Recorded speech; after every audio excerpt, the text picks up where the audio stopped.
रहीम अस्सलाम वालेकुम नाज़रीन, आप देख रहे हैं BBC Urdu news Punjab TV और मैं हूं आपकी होस्ट सुंबल ज़िया। बुलेटिन का कायदा आगाज करते हैं और शामिल करते हैं आज की अहम तरीन खबरें।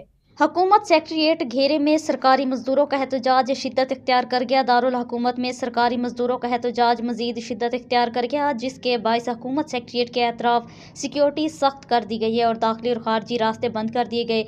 मुजाहिरीन ने अपने मुतालबात के हक में नारेबाजी करते हुए धरना दिए हुए हैं, जबकि ट्रैफिक की रवानी भी शदीद मुतासिर हो गई है। मजदूर रहनुमाओं का कहना है कि मुतालबात तस्लीम होने तक एहतजाज जारी रहेगा। दूसरी जानिब इंतजामिया सूरत हाल को कंट्रोल रखने में भी मुतहरिक है।